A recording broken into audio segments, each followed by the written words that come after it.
In this exercise, I want to explore not just the alternatives to detail groups, but how we can enhance their use.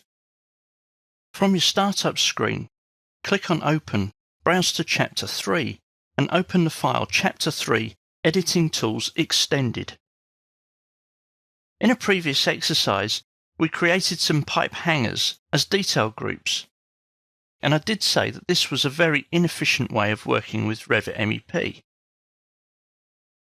If I click on the group and edit the group, select all the items, you can see that we have 108 individual elements in this group.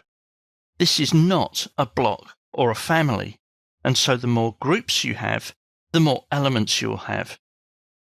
So what I want to do is combine the power of groups and the power of families. From the Annotate tab, click on Component, and from the Properties palette, make sure that you have the pipe bracket 140 by 145. This is a detail family. It shows all the same details as the detail group, but it's one object. It's more robust, it's more flexible, and takes up less resources in the project. So let's see what we can do with a detail component and a detail group.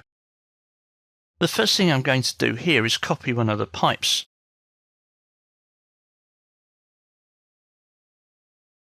And I'm then going to move my detail component into the same location as the pipe. And to align the detail component, let's first go to the View tab, Visibility Graphics, and turn on the pipe center lines.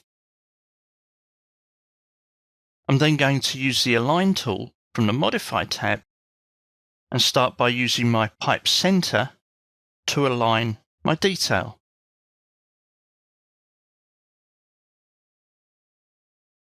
With the detail component in place, I can now start adjusting a few things.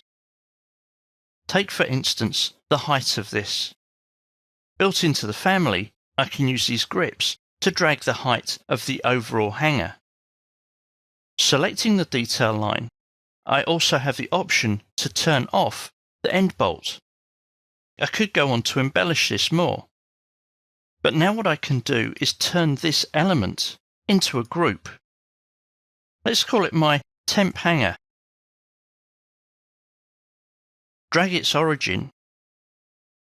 And the whole purpose of this was that I now want to change these three groups of multiple elements into a single element. If I ungroup them now, I now have one family in place, rather than lots of individual elements that I'm going to have trouble manipulating. I can now select the pipe hanger in the project browser and delete it from the project. The temp hanger that I created needs to be ungrouped, and now I can also delete that.